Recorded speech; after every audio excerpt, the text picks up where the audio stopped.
അലീനയുടെ ഉപവാസ സമരത്തിൽ അവതക്കുട്ടിച്ചായനും കക്ഷി ചേർന്നു. അവതക്കുട്ടിച്ചായൻ തറവാട്ടിൽ നിന്ന് തിരിച്ചു വന്നപ്പോഴാണ് അലീനയുടെ നിരാഹാര സമരത്തെക്കുറിച്ച് അറിഞ്ഞത്.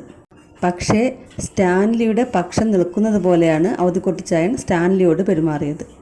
രാത്രി ഭക്ഷണം കഴിക്കാനിരുന്നപ്പോൾ അവതക്കുട്ടിച്ചായൻ പറഞ്ഞു, എനിക്ക് ഇന്ന് വേണ്ട, എനിക്കിന്ന് ഉപവാസമാണ്. ഓഹോ, അവളുടെ കൂടെ കക്ഷി ചേർന്ന് അപ്പച്ചനും എന്നെ വെല്ലുവിളിക്കാൻ തീരുമാനിച്ചിരിക്കുകയാണോ? അവതക്കുട്ടിച്ചായൻ പറയുകയാണ്, നിന്നെ വെല്ലുവിളിക്കാൻ എനിക്കെന്താടാ വട്ടുണ്ടോ?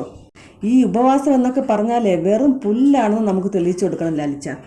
എന്നെപ്പോലെ ഇത്രയും പ്രായമായ ഒരാൾക്ക് നിരാഹാരം ഇരിക്കാൻ പറ്റുമെങ്കിൽ പിന്നെ അവളുടെ നിരാഹാരത്തിന് എന്ത് വിലയാ ഉള്ളത്? അപ്പോൾ അലീന നിരാഹാരം ഇരിക്കുമ്പോഴൊക്കെ അപ്പച്ചനും നിരാഹാരം ഇരിക്കുമോ? പുഷ്പം പോലെ ഇരിക്കും. നീ നോക്കിക്കോ. എനിക്ക് അപ്പച്ചൻ്റെ തീരുമാനത്തിൽ കുറച്ച് സംശയമുണ്ട്. എടാ ലാലിച്ച, സംശയിക്കാൻ ഒന്നുമില്ല. ഈ ഉപവാസത്തിൻ്റെ സുഖമൊക്കെ അവൾ മാത്രം അറിഞ്ഞാൽ മതിയോ? നമുക്കെന്താ കൈക്കോ ഉപവസിച്ചാൽ? ലാലിച്ചന് മനസ്സിലാവുന്നുണ്ട് അവതക്കുട്ടിച്ചായ അലീനയുടെ സൈഡാണെന്ന്.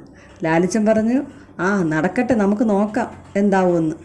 അവതക്കുട്ടിച്ചായൻ ലാലിച്ചൻ്റെ പക്ഷമാണെന്ന് ഭാവിച്ചുകൊണ്ട് പറയുകയാണ്, എടാ അവൾ ഭയങ്കര അഹങ്കാരിയാണ്. നീ പറഞ്ഞാലൊന്നും അവൾ കേൾക്കില്ല.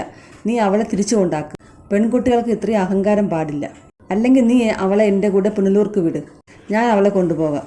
അപ്പച്ചൻ എന്താ ഇപ്പം ഇങ്ങനെയൊക്കെ പറയുന്നത്? ഇവിടുന്ന് പോയപ്പോൾ ഇങ്ങനെയൊന്നും അല്ലായിരുന്നല്ലോ. എനിക്കിപ്പോഴാണ് മനസ്സിലായത് ഇവൾക്ക് ഇത്രയും അഹങ്കാരമുണ്ടെന്ന്. അപ്പച്ചൻ ഒന്ന് പോയേ, നമുക്ക് പിന്നെ സംസാരിക്കാം. ഇന്നലെ ഇവിടുന്ന് പോയതല്ലേ ഉള്ളൂ അപ്പച്ചൻ. ഇപ്പം എന്തിനാ ഇങ്ങോട്ട് എഴുന്നള്ളിയത്? ചിന്നമ്മയോട് കൂട്ടുകൂടാനല്ലേ? പിന്നെ എന്തിനാണ് അപ്പച്ച ഈ അഭിനയം? എടാ നീ എന്തൊക്കെയാണ് ഈ പറയുന്നത്? ഞാൻ നിനക്ക് പിന്തുണയായിട്ടാണ് വന്നത്. എൽസമ്മയുടെ വീട്ടുകാർ ഒരു യുദ്ധത്തിന് ഒരുങ്ങി ഇങ്ങോട്ട് വരാൻ വേണ്ടി ഇരിക്കുകയാണ്. അതുകൊണ്ടാണ് ഞാൻ ഓടി വന്നത്. അവതക്കുട്ടിച്ചൻ അലീനയുടെ അടുത്ത് വന്ന് പറഞ്ഞു, ഞാനൊന്ന് ചൂണ്ടയിട്ട് നോക്കി, പക്ഷേ അവൻ അടുക്കുന്നില്ല. അലീന പറയുകയാണ്, പപ്പയ്ക്ക് അറിയാം അവതക്കുട്ടിച്ചായൻ ചിന്നമ്മയുടെ പക്ഷത്തിൽ നിൽക്കുകയുള്ളൂ എന്ന്.